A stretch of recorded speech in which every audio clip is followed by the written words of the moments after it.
Welcome to High Strangeness, where we ask questions and explore all that is strange and unexpected in our reality.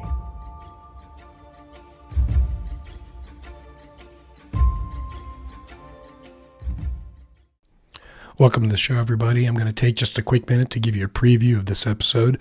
What we're going to do in this episode is really look at and dissect kind of an experience that a person had and another person had, which kind of looks like they've either ran into a skinwalker or a shadow figure. Not sure. You'll have to decide. But these experiences are interesting, and these are the things that appear to be what they may have run across. So I'm going to interview first a young lady. Her name is Tamara. She lives here in Utah. She's a project manager as a profession, and it's somebody that I've become friends with over the years, as I also work in the same sort of work that she does.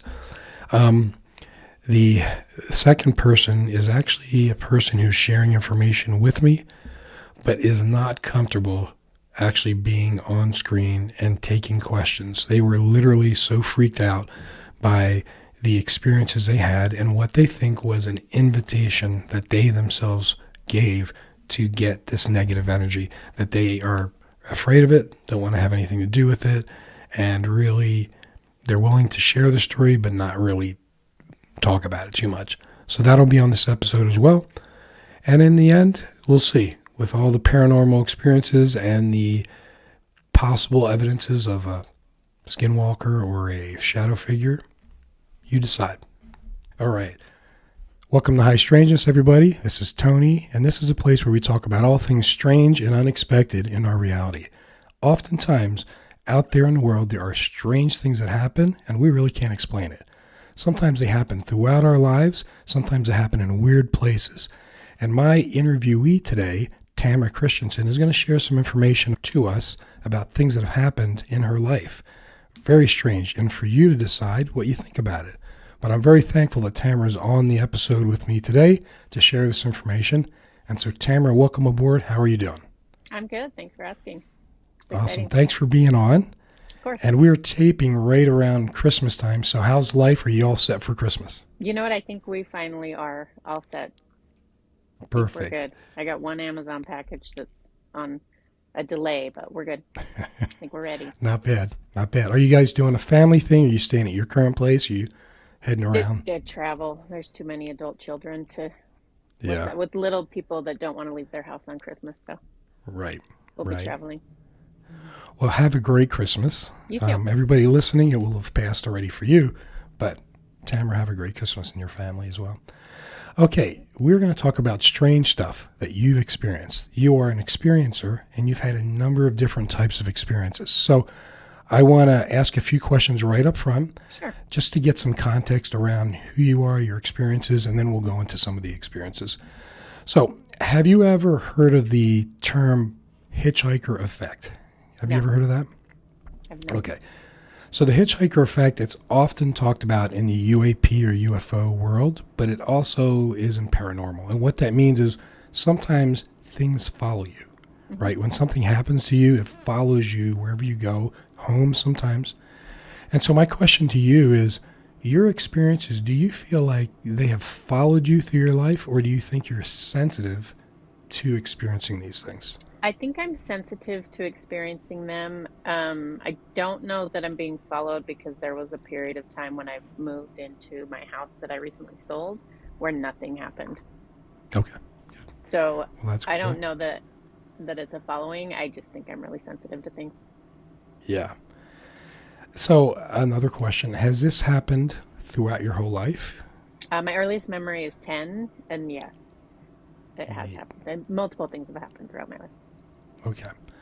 Well, that's cool. We're going to go into all that. I'm curious, the first time, when was the first time you thought to yourself, hey, this is like not normal, like strange stuff is happening to me, maybe not to other people? Was there a point in your life, maybe not at 10, maybe at some other age, where you said, yeah, this isn't like things that happen to everybody else? So I will say the thing that happened that we'll talk about when I was 10 When I was 10, I didn't really think anything of it. I thought it was weird. I didn't talk about it because it was weird. But then as I thought about it over time, I was like, okay, something else is going on. Yeah. And then things just kind of started piling up. So, are you thinking in your 20s maybe is when you started saying retrospectively, yo, weird stuff happens to me? I almost want to say that it took me till I was 30 to realize I had too many weird experiences that I would talk to people about, and nobody was sharing weird experiences back to me. So I was like, all right. Yeah, right. Well, I think that's important. And the reason why I bring that up is because people out there that are listening to this, there will be people who don't talk about stuff because they think Yeah. either they can't or they're strange or whatever. And it's important for them to realize, no, people are having these experiences. And Yeah. so share it, talk about Yeah. it, get it off your chest if it bothers you, or just share it in an Yeah. amusing way. So, okay, a couple things here just to get just where you are as a person. Like, are you a religious person? I wouldn't say religious, spiritual, yes, but I don't belong to a specific Okay. denomination. Okay.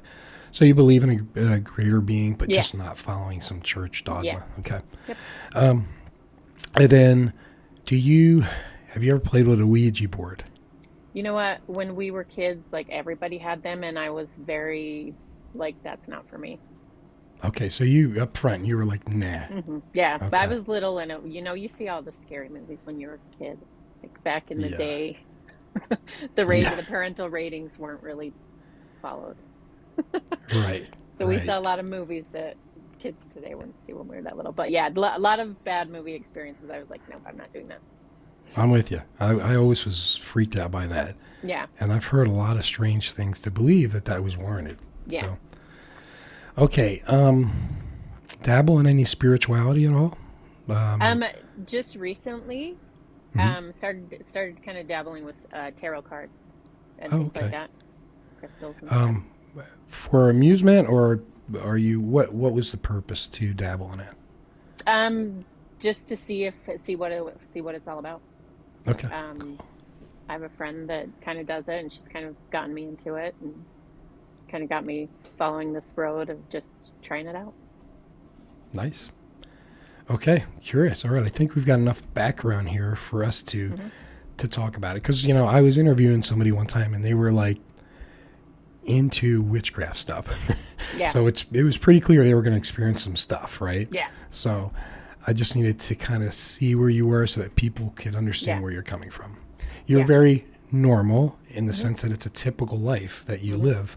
So that's important for people to know. Okay, so I'm aware of this experience when you're about 10. Hmm. I know you've had some ghostly experiences through your life, even one at a Hmm. hotel, which we'll talk about, and Yep. then a strange experience on your current property, which we'll Hmm. get into. And maybe there's more, right?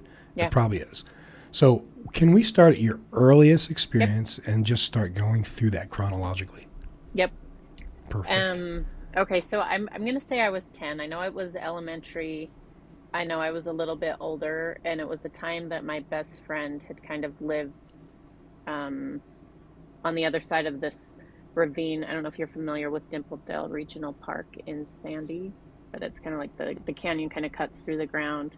Yeah. Um, it's like a giant ravine, a creek running through it, trees, cliffs. Like that's where I spent my childhood. We lived on one side of that.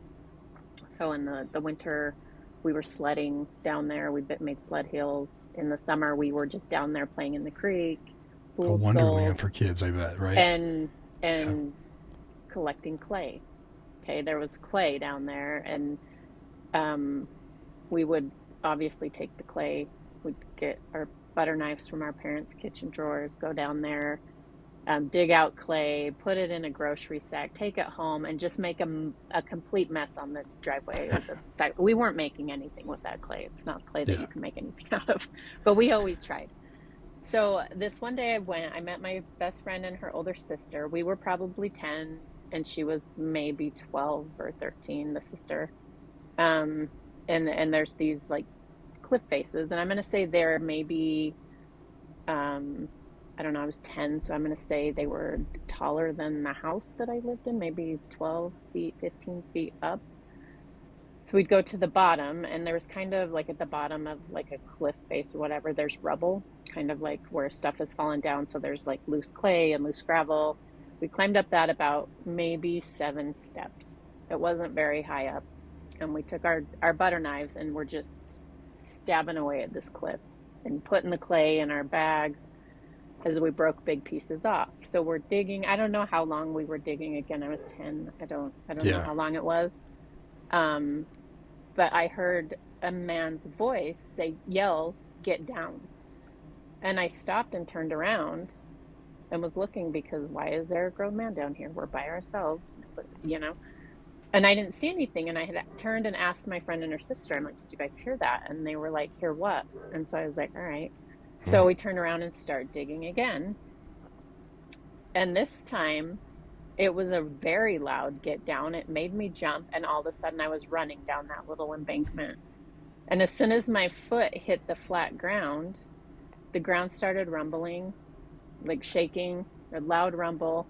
And that cliff fell, it like caved in, and a piece, I want to say about the size of a washing machine, landed exactly where I was standing. So, Wow. and the other two girls I was with did not run until it started shaking, and I think a piece the size of a basketball maybe hit her sister in the back, so she had a scratch. But yeah, Wow. something moved me out of the way, and I was 10. I thought it was weird. I didn't say anything. We just had all of the clay now to pick up because it all fell. So we picked up as much as we could carry, took it back to her Yeah. house, made the mess. I went home, watched TV with my family, went to bed, and thought about it almost every day since. That's crazy. So as you look at it now, thinking back, guardian angel, what is it? I mean, You know what? somebody I don't didn't know. want You know, you I tell to. some people and they're like the Holy Spirit, or I tell somebody else Yeah. and they're like, you have a guardian angel. I tell somebody else that was God talking to you. So, I mean, I don't know what it was, but since that time and as I've grown through the years, I fully believe you die when you're supposed to die. And if it's not your time yet, somebody's going to intervene. I love that. So it's kind of how I believe that. I go Yeah. through my life now. And I've Yeah. had multiple instances like that. Like one time I couldn't find my car keys. And I mean, I don't live in a large house. I couldn't find them. I needed to leave to go somewhere. I'm looking in the vehicle. I'm coming back in to look in the house. I'm looking in the vehicle. I come back. I'm like, where are my keys? And I find them eventually on the ground outside. And I was like, that's weird. I didn't even feel them drop. So I get in my truck and leave. And probably about the same amount of time, there was a semi truck accident on the road where I was supposed to be. So I feel like that was like, you can't leave yet, you know? So I Yeah. have those things happen to me all the time. So I fully Yeah. believe that No, there's I somebody looking out for me. I think so for sure. But you know what's interesting, that what you just described about the Hmm. driving thing. It's funny because in recent years I've become a lot less agitated about traffic Hmm. and stuff because I keep thinking if I was a few minutes faster or slower, maybe something would have Yeah. happened. So I Yeah. just need to be happy Yeah. about getting there safe. Same. Yeah. Yeah. Yeah. That's Yeah. interesting. So that was my earliest experience. I thought I was just a freak for a long time till I was about 30. And then I was like, you know what? Maybe somebody's trying to help me out. Yeah. Yeah. Yeah. Somebody's watching out for you. Yeah. That's awesome. Crazy. Well, cool. That's a good one. I like it. All right. Where are we going next? We can go to um the next story I kind of have is a paranormal thing. I was 20 years old. I was living with my firstborn daughter's dad. It was 1999. We had moved into an older apartment complex in Salt Lake City. We initially got an apartment, one bedroom on the first floor. Well, I was pregnant with her, and then right before I had her, I'd come home from work, and he was like, I got us a two bedroom up a floor, so we're gonna move to the upstairs. We're gonna move upstairs. It's a two bedroom, more space, whatever. So we were excited. We move everything up there. Bailey's born. Um, and I'm gonna say she was only a couple weeks when this happened, but it was night. I didn't look at a clock, so I don't know. But it was pitch black when I woke up in the middle of the night. I don't know what woke me up. but the way that our room was situated is the crib was on one wall, and then there was like floor space where you could walk between the crib and the bed. The bed, her father slept closest to her. I slept on the other side of him. So when I woke up, I kind of peeked over to see if she was awake or moving, and there was just a face 6 inches in front of mine. Oh. And I don't know how to explain it, Tony. It was like melted. It almost looked melted. The mouth was wide open. The eyes were sunken in. And so, like any brave 20-year-old girl, I put the blanket back over my head and buried my face. And then I thought about it for a minute. I'm like, hey, I'm 20. I'm not afraid of ghosts. It's not real. And so I looked again. It was still there. So I just put the blanket back over my face and just went back to sleep. I'm like, okay, I'm just going to sleep now. So I went back to sleep. And then in the morning, I told my baby's dad, I'm like, the craziest thing happened. I woke up in the middle of the night. I saw this face. It was so scary. And he's like, oh, well, I didn't tell you, but the reason we got this place is because the previous tenant committed suicide. Oh He my. filled a bathtub full of bleach and drank some of it. And so I'm like, what are you talking about right now? Oh. And so I don't know how he got that information. I don't know if he's trying to scare me. I don't know if Yeah. it's true, but I imagine if we got that apartment and he went and talked to them, if somebody had died, they would have had to tell him. Yeah. So I don't know, but that happened, and we didn't live there for very much longer. Wow. So that was, I could see he might have been thinking, this is a good deal. I'm going to get a break on yeah, this. yeah, And then you get in there and you're like, I yeah, don't want it. yeah. I did see that, and the face did not go away. It was very real. Well, that's the crazy part. Blanket down again, Uh-huh. and it's still there. Yeah. Oh man. And it was so close, like right in front of my face. It was so close. It was terrifying. Oh man. So Did that it was kind feel of my misty, or first was it ghost. very hard? No, Like a very it was hard. It was like it looked like I could reach out and, touch it? touch it. It was very real and Whoa. scary. Yeah, Yeah, that's scary. yeah. And it didn't go away when I peeked again. Yeah, I would have been leaving pretty soon. Yeah. And it's always startling. Like as I get older and I experience these things, what I'm noticing is it's always startles me, because what I'd like to do is be like, hello, can I help you with something? You know what I mean? Right. And Right. interact and find out what's going on. But it's always so startling that it's just like the flight kicks in. Yeah, you don't expect it. Even though It's you just know startling. it, Yeah. it's not like, whoa, it's Yeah. there. Yeah. I suspect that would be the case. Yeah. Because I believe in these things, but I've never really seen anything. I'm sure if I saw something, I'd be like, ah. No, it's so startling because your reality just is, you're like, it's not a real thing. It can't be what's happening right now. I'm in a Yeah. movie. Okay, so this happened at that location. Mm-hmm. Did that face come anywhere else, or is it No, just at that location? nope. Okay. It's at that location. It's probably there with the current residents. Yeah. Congrats to them. Yeah. Yeah, no. So Okay. that was that experience. And Yeah, that that's was like the crazy. first like paranormal experience that I remember. But again, Yeah. when it happened, I didn't talk about it much because people, you don't want people to be like, oh, okay, listen Yeah. to this crazy person. Yeah, it's kind of like you want to tuck it away and go, yeah, I'll Yeah. deal with that later. Yeah. Yeah. It's not crazy out yet. Okay. All right. 2 crazy experiences so far. Go ahead. Let's go to the Stanley Hotel. So Stanley Hotel is in Colorado, Estes Park, Colorado. Stephen King stayed there, and I guess that's where he got the idea for The Shining. So my best friend from when I was little, she had a son. He was probably 16 or 17, and he had always been obsessed with watching ghost hunters. So she called me up and she's like, hey, Michael just watched this ghost hunters at the Stanley Hotel. I want to take him there. Do you want to come with me? And I'm like, sure. So we put this kid in the car. He has no idea where we're going, and we just drive him there. When we get there, she's got a video of him panicking. And like, Oh I'm not man. staying here, Mom. I'm not staying here. It was fun. Yeah. So we had paid for a ghost experience, which means there are several known haunted rooms. So you can pay extra to stay in those rooms. And we picked the nanny room. They called it the nanny room. And when we checked in, the guy that checked us in, he's like, "Hey, you're in the nanny room." He's like, um, "You're gonna hear the kids, and the nanny may come and tuck you in at night when you're sleeping." And he's like, "If you want to see the kids, hang on one second." He said, "If you want to see the kids, you need to leave out candy. They'll come for candy." And he's like, "But not today's candy. You need to go get some saltwater taffy, and they'll Hmm. come." And then he also Interesting. mentioned that they would steal our stuff. Like if we took like pocket change or anything in our pockets and left it out, they would steal it. So Yeah. we were like, okay, Okay. Before we get yeah. into what you experienced, Hmm. you said it was the ghost experience you could pay for. Did they? I'm asking because maybe other people want to try this. Is it?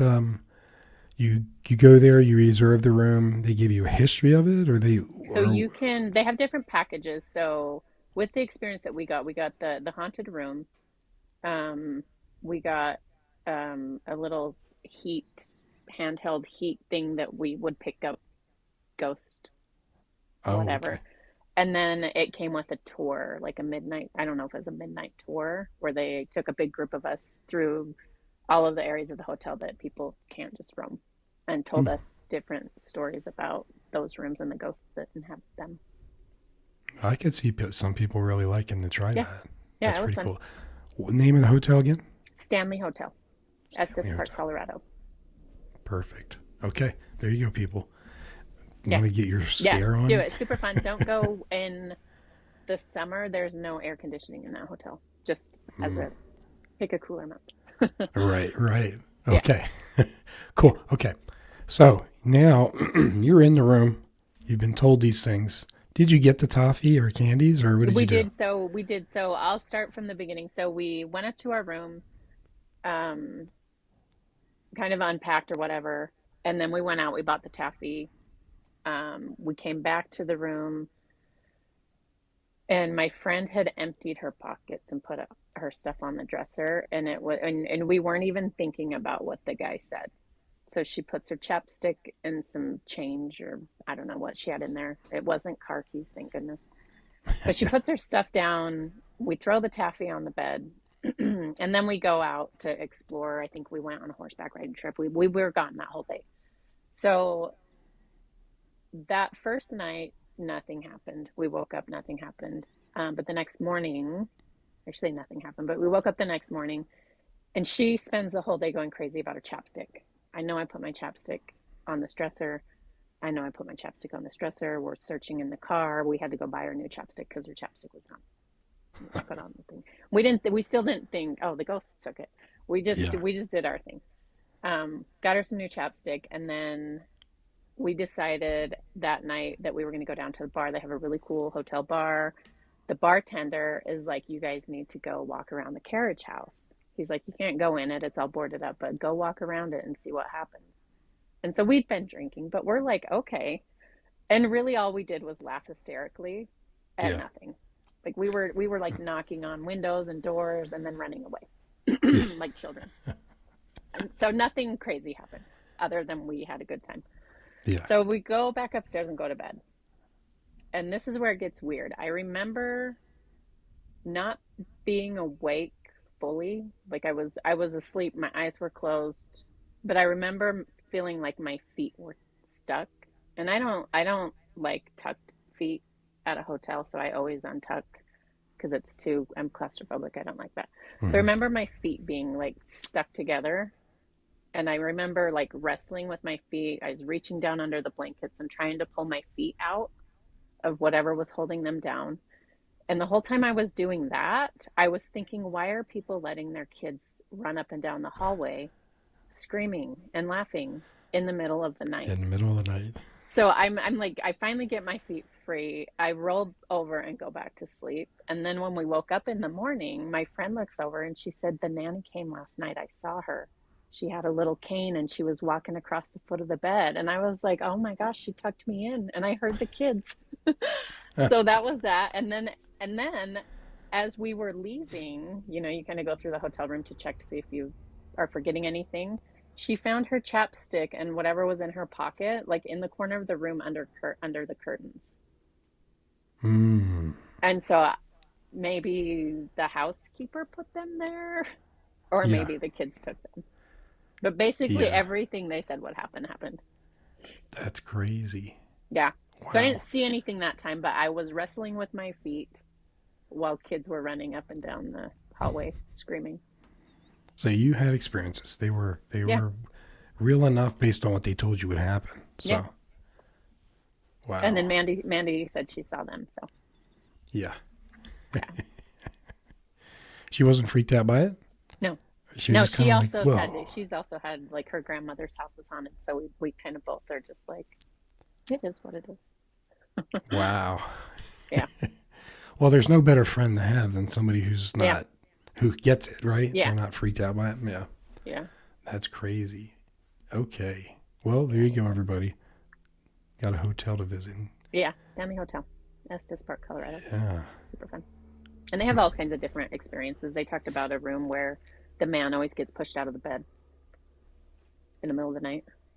Hmm. So, I mean, lots of fun things. They have a lot of haunted rooms that they'll explain to you.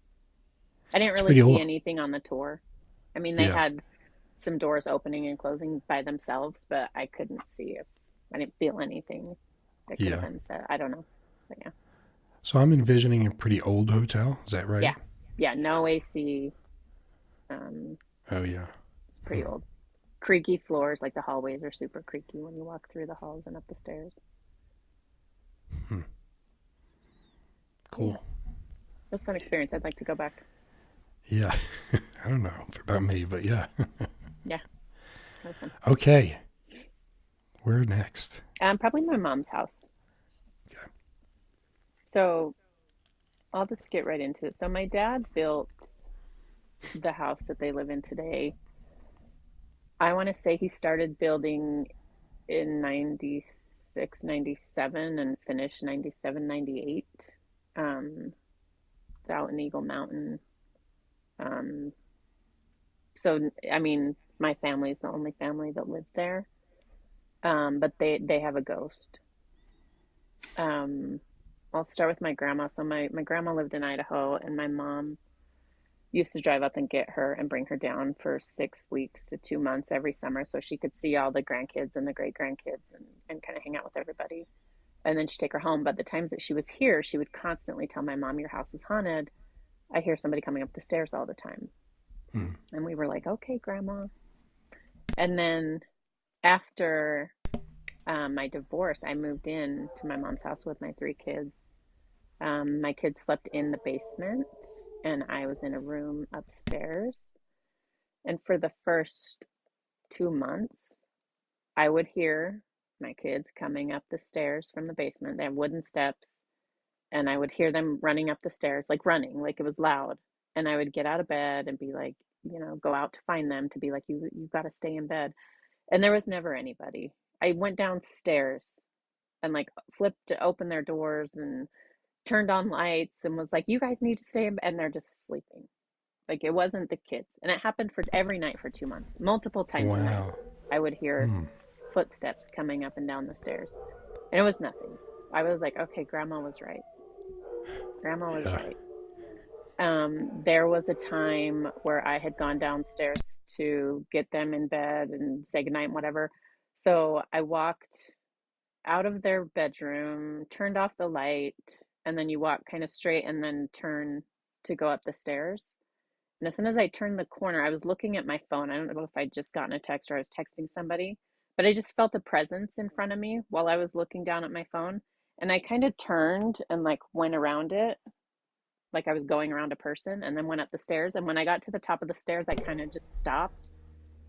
And I was like, what did I just walk around? And I looked back Yeah. down there was nothing there. So you just Um, instinctively felt the I mood. just felt there was something there, and I just Yeah. like shouldered and walked around it. Wow. And Crazy. I wasn't looking. I was looking at my phone. I just felt a presence, and I kind of walked around it. So that was an experience with my mom's ghost. Wow. It's crazy. Another thing that happened Aside, the stairs happens every night. Okay, the stairs always happens, and I'm like, okay, it's playing on the stairs again. My youngest daughter was probably 6 or 7, and one night, I don't know what time it was, but she came upstairs and she was crying, and I was like, "What's wrong? What happened?" And she said, "I just need to go potty." But there was a light floating on the stairs, and I had to crawl under it really fast. And I don't want to go back downstairs. I'm scared. And so I was like, okay, go potty and then you come and sleep with me because I wasn't gonna go look and see if there was a light floating on the stairs. Yeah, So she orbs, saw right? it. Yeah, she said, I don't know Wow. what it was. She just said there's a light floating on the stairs and I had to crawl under it really fast. Crazy. Okay, my So, dad built this house. Nobody's died in it yet. yeah. And there's So not an ancient burial ground out there, right? I don't know. I Yeah. mean, it was Eagle Mountain Desert, so maybe. Yeah. I Wow. don't know, but it hangs out on the stairs. There was instances they had these two Labradors, and it could be dead quiet. We're all watching TV, and both those dogs would jump up at the exact same time and start barking at the stairs. And they were kind of like looking up, like it wasn't like they were barking down. They were kind of looking up, Yeah. and it scared everybody because it was just silent to dogs barking, and they Yeah, they're would seeing just something. bark until they didn't. I don't know. It was creepy. I hated Yeah. staying there by myself. What else has Wow. happened there? Oh, the light fixture at the bottom of the stairs fell and shattered. Um, in the bedroom that I was staying in, it was kind of the room that my mom had put all of the grandkids' toys in. There was like a Wii game console with the TV. That thing came on every night if I didn't unplug it. The Wii would just turn on so that I'd wake up and the room was bright blue. Um, Poltergeist. yeah, yeah, yeah. Trying to Wow. think if there's anything else that happened there. Um, Is this house still in the family's yeah, ownership? yeah. I was just Yeah. there last night at a Christmas party. Really? Yeah, Anybody still seeing things or hearing things or? I don't know because leading into my next story, my mom brought my grandma down and she was on hospice, so she was gonna live out her life with my mom, and so she stayed at our house. Um, and it was really fun. I'd watch TV with her, and she kind of had dementia. Like she was always so mean to my mom, her daughter. But for me, she remembered. She seemed to always remember me. So I'd watch old westerns with her. One time she was like, "Hey, get me out of here," and I was like, "Where are we gonna go, Grandma?" And she's like, "We're gonna go to Texas. That's where all the cowboys live. We're gonna go find us some cowboys." And I was like, "Well, let's wait till tomorrow." But anyways, as she slowly declined, there was one morning I was sleeping. I was asleep. She stayed in the room next to mine, um, and she came to me in my dream. I saw her as plain as day. She Hmm. was about 30 years old, and I was like, "Grandma, where are you going?" And she just looked at me and said, "Everything is going to be all right." And then she walked away. I woke up, went in there, and found that she was gone. But she Wow. came to me when she died. And so my kids like to joke that my grandma took the ghost with her because we don't, but I haven't lived there for a while. So Yeah. I don't know if stuff is still happening. Yeah. But Crazy. Addie, the one that had to crawl under the floating light really fast, she's like, I think great grandma took the ghost with her. So I don't know if it's still there. And Maybe. my mom and dad never really bought into it. Yeah. Um, Interesting. so I don't know. But it's a neat thought to Yeah, think that yeah, grandma said, come on, we're yeah, getting out of here. Yeah. yeah, yeah. So I don't know. How did you feel about that visit from her at the end there? That's really kind of You know what? I cool. was old enough to be like, okay, she came to me and said she was Yeah. going to be okay. Everything was going to be okay. So I Yeah, that's, knew that was what happened. I think it was strange. Yes. Did yeah. anybody else say that she stopped by and visited them? No. So You're I don't know. right. But yeah, she came. But that goes to your point about Hmm. maybe you being more sensitive to Yeah. this. Maybe it was easier for her to do that for Yeah. you than Yeah. somebody else. Yeah. Yeah. I could see that. That's kind of tender. Actually, it's Yeah. nice, right? Yeah. Yeah. Yeah, for That's sure. pretty cool. Yeah. I didn't hate it. Yeah. Yeah. Wow. Okay. Lots of crazy stuff. And then What do we got next? the last story I have is our Skinwalker slash shadow guy. Yeah, this one, I remember when you told me this, I was like, what? So, I'm yeah. still unsure of it, and it has changed my impulse to just go outside in the middle of the night. Yeah. I'm more Well, cautious now. yeah, it's paint the picture for everybody. Like, not too Okay. specifically, but Yeah. you live out in the boonies. Can I you live out in the kind of boonies. describe that for people so they can Uh-huh. see kind of in their mind where you live, Yeah, sort so of? I sold my house. We bought property in the desert of Utah, central desert of Utah. We bought 40 acres, but we are surrounded by hundreds of acres of nothing, just other private Hmm. properties. Um, so there's nothing around, there's nobody around for miles. Um, we are So living in your next Squirwalsville. neighbor, your next Next neighbor neighbor's is far. probably, yeah, I mean, somebody just built probably half a mile, three quarters of a mile away. Okay. Um, it would be a long walk to get to their house. But they're the Yeah. closest, and they're just a farmer and his wife and doing farm stuff. Okay. But yeah, not that, I mean, the highway, we can see cars at night driving down the highway, but I wouldn't walk to the highway unless I was forced to. It's pretty far. Yeah. So there's nothing. And Okay. then we have BLM, and then you look out to the west and you don't come to a town until you get to whatever's in Nevada. So Wow. yeah, So nothing. yeah, Nothing. a lot of nothing. Um, anyways, Which I is have cool, yeah, except for when this happens. yeah, yeah. So I have two dogs. Um, one is 90 pounds. He loves to be outside. And then the other one is about 70 pounds, and he is wherever I'm at. So he's inside. If I'm inside, he's outside. He's like my shadow. Um, so at night, like, we don't have fences to keep our dogs here. It's just open. They don't leave. But there are a lot of coyotes out here, and the 90-pound dog that stays outside would love. He likes to go investigate when the coyotes start. So I don't let him stay outside overnight. When it gets dark, I typically bring him in. So this specific night, I went out to look for this dog, and I had my smaller dog with me, and I kind of walked around back. Um, and just for a reference, it's dark, it's night. It's probably maybe 10 o'clock at night, 11 o'clock at night. I don't know. It's not like 3 o'clock in the morning. But on this particular night, it was cloudy and the moon was bright. So it's kind of one of those nights where it's dark, but you can kind of see the clouds look kind of light gray. So you Yeah. can kind of see. That's important to this story. So I'm walking around back, around the corner, and I'm calling for my dog, my big dog. My little dog is right by my feet. Even when I say, "Hey, where's Bear?" he just looks at me and looks around like, I don't know. So calling the dog, looking, and then I kind of turned and looked towards the south, um, and there's a figure standing maybe 10 feet, 10, 15 feet away from me. I see the head, the shoulders, the torso, and then that's kind of where the clouds, like I said, the clouds were lighter, and then it goes to the ground and it's black.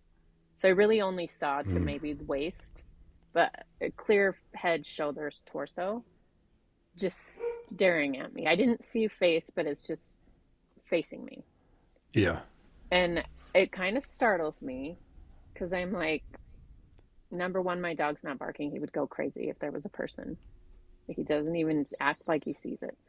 Um, and number two, like, who's out here with me in the middle of nowhere? Because Josh was inside. Yeah. Um, and so I just stare at it. And the thing that I remember is that I wasn't scared. Like, I didn't, like, the hair on the back of my neck wasn't standing up. Nothing was screaming, run. I was calm and I was just staring at it. Like, what am I looking at? And it was probably 7 feet tall, 6, 7 feet tall. So it was pretty tall. Um, and I just stared at it for, I don't know, 2 minutes, waiting for it to Wow. move. That's a And it long was time just to just be calm. looking at it. I was just calm, like staring at it, and it was staring at me. Yeah. And then I was like, okay, I'm gonna go back inside. And so I went back inside and I told Josh, I'm like, I think I just saw a skinwalker. And he's like, Yeah. what? And then I kind of explained to him, and I'm like, but unless it's like a post that you hung a coat on, you know, outside. But I went Yeah. out the next morning and there is nothing for miles from where I was looking. So there was something there. I don't know. I've heard shadow person. Yeah. I've heard skinwalker. I don't know what it was, but That's I'm very crazy. cautious when I go outside at night now. I bet. And people are like, you should have just asked it what it wanted. I was like, I didn't even, I don't know. Yeah. But yeah, people that are saying that, you put themselves in that Yeah, it's situation. startling The when fact that something you like didn't that run happens. is amazing to me. Yeah, no, I just stood there staring. And the only I mean, my dogs make me feel safe. Like Yeah. they would have barked, and Benny didn't even seem to know. So then I was like, maybe he hung a coat on a post. So let me ask you a couple questions about that. Yeah. So first of all, Josh, what did he think when you told him this? He just said it was probably a skinwalker because I guess there's a massacre site. I don't know the name of it, Tony, or maybe you'll have to look it up, but there's Hmm. some type of massacre site with the Native Americans and the Mormon pioneers Oh, yeah, that yeah. occurred not far from here. And I guess there's been a lot of skinwalker sightings Hmm. from different people in Delta. That's And so interesting. he said it was probably that. So he I wasn't freaked out by it. He was kind of like, mm-mm. it might be that. Yeah. Yeah, Wow. yeah, And he's from that area, right? yeah, Like yeah. So yeah. it's probably no big deal in his No, mind. people are like, you should have asked it what it wanted. And I'm like, you know what? Maybe one day Yeah. I'll be able to calm my panic down enough to be able to be like, hey, how can Yeah. I help you? Okay, a few more questions because this is not like you saw it from the side of your eye and ran in the Oh, house. no. You stared at it. You looked Mm-hmm. at it. So some details here. You're 7 footish, 6 to 7 foot, Mm-hmm. broad-bodied, Mm-hmm. big Yeah. Yeah. stature. Yeah. Was it? Were you able to see eyes in any way, Nope. or was it just like a void of blackness, or what? It was How just would you black. describe it? It was literally, it was like looking at a shadow. Like Wow. it was just head, shoulders, torso. And its structure, man-like, Yeah. animal-like, or I what? would say man like. Man-like. Yeah. Yeah. Yeah, that would freak me out. Yeah. Yeah. Especially since we don't see people out here. Right. That's probably the freakiest thing is you're like, Like there's if somebody somebody in the walked middle of here, they've nowhere. been walking for a long time. Yeah. Holy cow. Okay. Yeah. I was just waiting for them to move so I could tell myself that it was a person. Yeah. But it never moved. I moved first. I just decided to go inside. And I don't even think I found my big dog. I was just like, all right, I'm going to go inside now. And your dog that's next to you is Hmm. not picking up on this at all. No, So that's crazy. It's yeah, like no. dogs are pretty good about, I think, ghosty type stuff, but Yeah, maybe my this mom's is dog something is else. upstairs. Yeah, Yeah. yeah. Wow. I mean, Okay. I've heard stories about shadow people, and I've heard, and I don't know the story behind it, but they said if you can see the feet, then you're in trouble, like you're in danger, and if you don't see feet, then you're perfectly safe. So I don't know what that means, but I didn't Wow. see feet. I'm going to look into that. That's Yeah, crazy. Never I want don't to know see how their much feet. truth is behind that. Like I Yeah. said, I don't know. I'm just exploring things. Yeah. Crazy. So Tamara, that was your last experience that Yeah, you've had? I think um that's all I have for now. I'll keep For you now. I love posted that because you're right. if anything crazy You're happens. yeah. Any do you see this sensitivity or ability extending to any of the kids? Anybody else in your family? Oh yeah. Really? Bailey, my oldest daughter, um, she's got some stuff going on. She has like scary dreams though. Like she's Hmm. almost like sleep paralysis, but she's not paralyzed, but she's fighting off monsters. while she's sleeping. Her husband's constantly having to like wrangle her and wake her up. There is a name for that, but I forget what the name is. And I don't know about my youngest, but she did see the light on the stairs. Yes. And I did go with somebody, a friend of mine convinced me to go get my energy mapped, and I didn't know what that meant. But we went to a place. They read your energy. Basically, on the spirituality side, they say that everything's made up of energy, and everybody has an aura and an energy and we're all kind of reacting to each other's energy. So you can go get your energy map. So I go in there, I put my hand on this thing. It doesn't do any, like I don't feel any sensations or anything. You just put your hand on this thing, and then a computer generates a map of your aura. And the guy looked at mine and he was like, I've never seen somebody with a third eye as wide open as yours. And I was like, I don't know what that means. And he's like, you should always trust your intuition. He's like, whatever your gut tells you, you need to trust it. So when you start looking into that, it's like the mind's eye. So intuition, right, that's what I was thinking. All those types of things. So that could have something to do with it. Yeah. But I didn't know up until that point what that even meant. Might be more going on with you and your connections that you're not even aware of yet. Yeah. So I'm just exploring with this new friend that I have that's kind of into spirituality. She's kind of guiding me. She's got dreams that come true that creep me out. I don't have that yet. Whoa. Yeah. Dreams that come true. Yeah. I hope they're good ones. Yeah. Sometimes. Yeah. So she's kind of taking me on like a lot of meditation. We've done some meditation sessions together and stuff like that. Yeah. That's. I mean, it's good that you're open and looking to see, what. Gotta have an open mind. Yeah. Yeah. To see, but yeah, I just figured that I had way too many paranormal experiences that not a lot of people were telling me the same. For me to be normal. Sure. Normal. Well, I'm so glad you took some time to share that. These are pretty cool experiences. Some a little freaky, but I think it's so cool that you're also looking now and you're open to some stuff to kind of better understand. Yeah. Because you said it took till you were 30 before you started seeing and thinking differently about your experiences, and now here you are looking again and trying to understand even more, and I think that's pretty cool. Yeah. So. Yeah, I'll let you know for sure if anything else comes up. Yeah, let me know if anything else happens. That is pretty cool. Well, Tamara, as we wrap up here, thank you once again. Is there anything you'd like to say to future listeners about, your viewpoint on this subject, how people might either be open to it or relaxed about some of these things? Any advice or thoughts there? Just that I think it's best to have an open mind about anything. Look into it, do your own research, and just see what happens.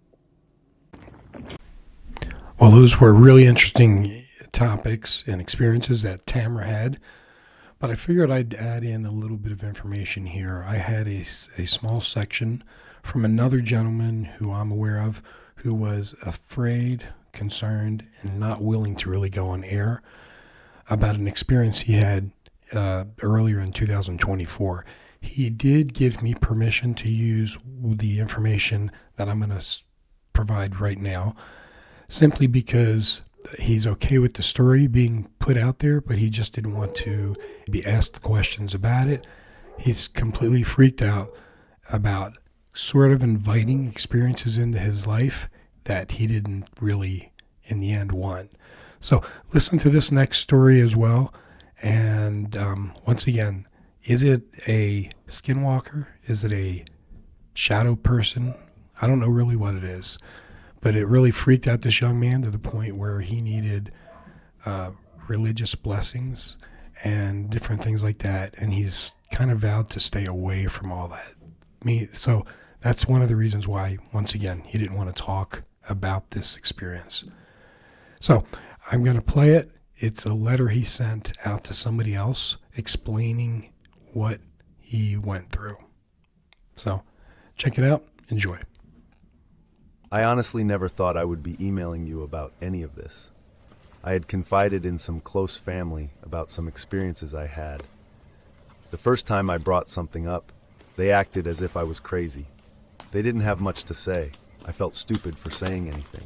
I've had a series of events happen that mainly started this year. However, there are a few experiences earlier on in my life that I can't really explain. As for whatever I'm encountering, I can't say for certain that I know what it is.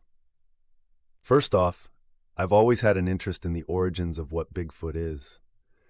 I grew up watching the Patterson-Gimlin File and Legend Meets Science, all the shows surrounding the myth of Bigfoot.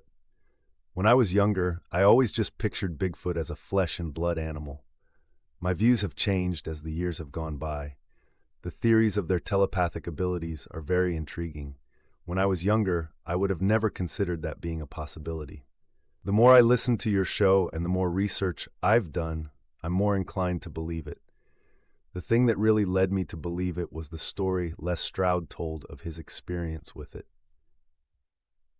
I've always thought I should try projecting my thoughts out to whatever may be out there when I'm in the mountains. I would always decide not to. I was always taught if you allow spirits or beings into your body or thoughts, they would be able to take control or torment you. I ultimately decided to give it a shot. Ever since then, I feel like whatever these things are tormenting me. First experience this year. During the summer, my family enjoys spending time in the mountains. It was a Sunday afternoon, probably sometime in June. My wife's siblings wanted to meet up at a park in Provo Canyon, not very far from my house. The park was packed. There was a lot of people. The road out of this picnic area went through some beautiful properties, somewhat secluded. I had heard an episode of the guy that lived in a trailer on his landlord's property that kept having these creatures bug him. I can't recall what episode it was. I know that people have had sightings up there in the past as well. I decided to try speaking with my mind to whatever may be out there as we were driving down this road that connects up with the main road through Provo Canyon. I said to whatever was listening, if there is such thing as a Bigfoot out there, I would like to see it for myself. I didn't hear anything back. I didn't feel any different. That night I had a dream that I encountered a Bigfoot. It stood staring at me, and its eyes were blacked out. I didn't know what to think. It made me wake up in a cold sweat. We had bought a new trailer at the beginning of the summer. We had been trying to find time to take it out to enjoy it. We decided to head up to Strawberry Reservoir. I had been wanting to get some fishing in. My wife, kids, and I planned to camp out there from Friday to Sunday. Friday night was normal, didn't have anything strange happen. It was really the perfect night. Weather was great, and the kids were having a blast. The next night is when things really changed. We bought a pop-up trailer, so the walls are just canvas. Anytime I set it up, I have the thought that someone could easily undo the Velcro holding the canvas down over the beds. It came time to head to bed. We fell asleep without any issues. The way we set it up, my wife ended up sleeping in one bed with my oldest, and I was in the other bed with my youngest on the other side of the trailer. They are still young, so they don't like sleeping alone. In the middle of the night, I woke up. I had the strongest feeling that something was outside our trailer. It was pitch black outside.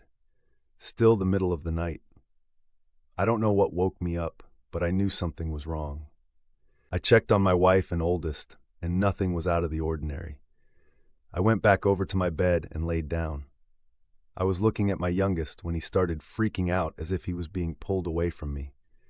I grabbed him and pulled him tight to me. It was terrifying. I didn't see anything. I couldn't tell you if something was actually pulling on him or not, but he was moving away from me. My thoughts took me back to that day. I asked to see a Bigfoot, if anything was listening. I decided to pray. I didn't know what else to do. I was holding on tight to my son. I don't know how I made it through the night. I feel like I was so exhausted from how intense the whole experience was that I passed out. I don't know how to explain it. It was as if I knew there was a presence outside. The encounter had an evil spiritual aspect to it. I don't know how else to explain it. It just felt like there was something there that tormented us. Whether there was actually something outside the trailer, I have no idea. The second experience. I have picked up hunting recently, and I've been building points for 4 years or so. Last year I got skunked. I had a spike tag and a buck deer tag. I ended up buying an OTC any bull tag this year, so I was excited to get out. I've spent a lot of time e-scouting and prepping. I had gone out to scout an area in the Uintas. I went out a couple times in September. There was a lot of sign, and I could hear the elk. I had a friend that was planning to camp out there the entire time with me. I was feeling good. I felt prepared. The night before the hunt, my friend bailed on me. I camped out by myself the year before during the hunt. I didn't really enjoy it. Hunting should be enjoyed with friends and family. I'm the only one besides my brother that hunts in my family. Unfortunately, my brother was going to be out of the country over the hunt. I had no one to go with. The area I was hunting was 3 miles into the area with 25 hundreds of elevation gain. It was not an easy place to hunt.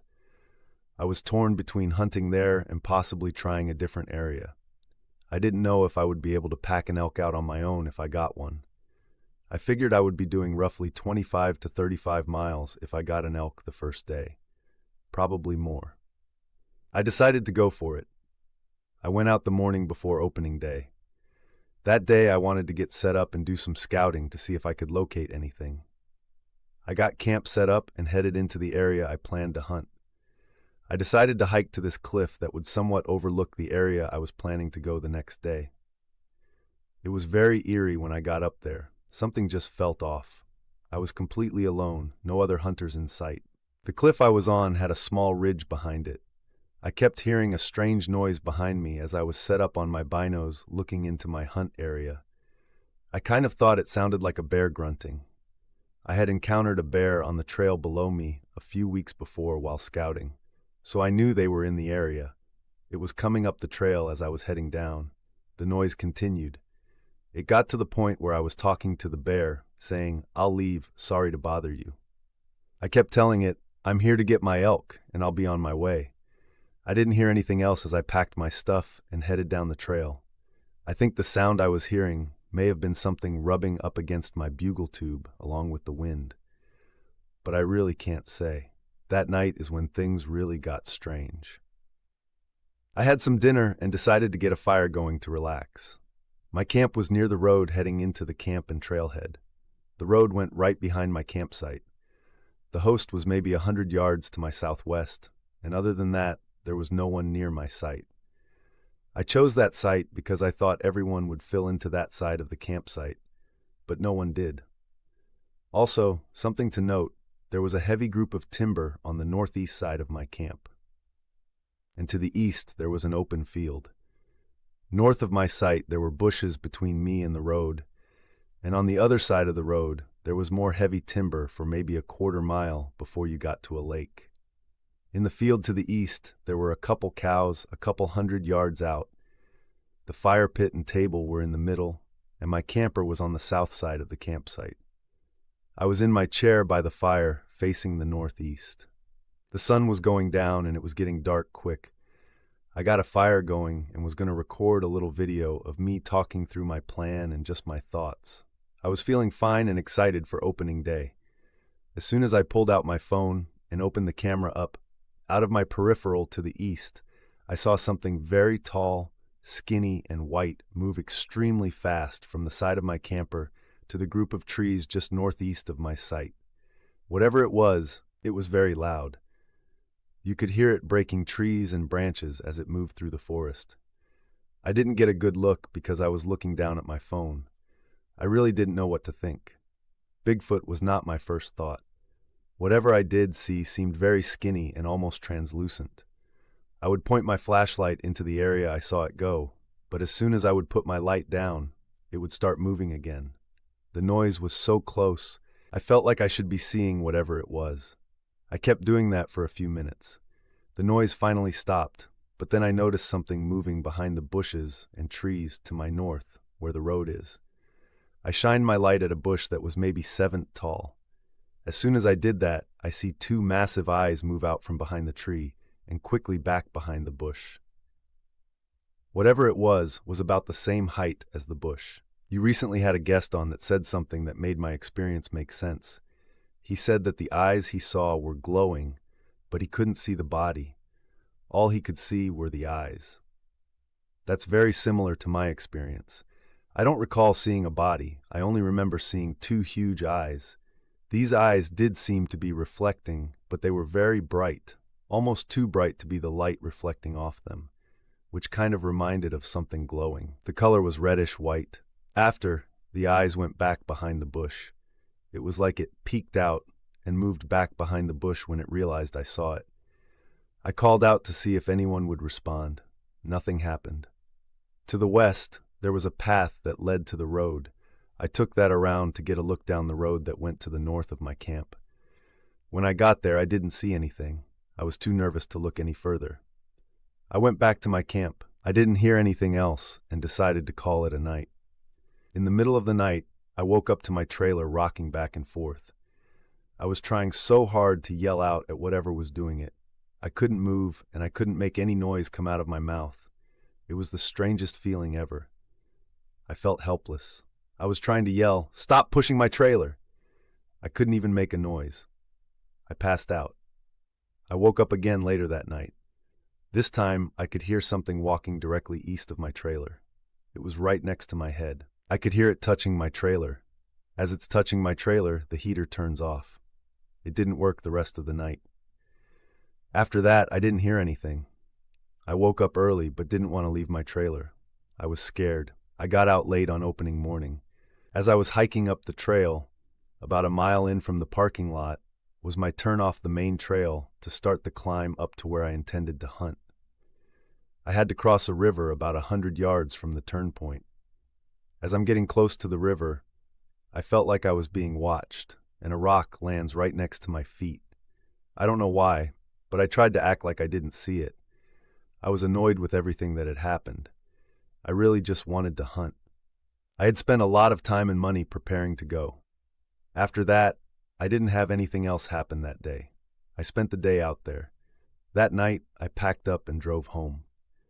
I couldn't do another night alone.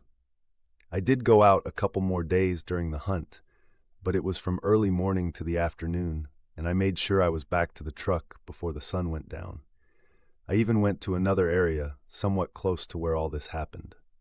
It was maybe 10 miles south of that area. I was separated by a ridge that was 1,600 tall. The last day I hunted, I hiked to the top of that ridge and glassed all day on both sides of that ridge. I didn't see an elk the entire hunt. While I was on that ridge, I had to relieve myself. My stomach had been bothering me, so it was inevitable. I found an area on that ridge that kind of dipped down, almost like a little meadow on top of this ridge. As I started going, a rock lands at my feet again. I just shook my head and finished.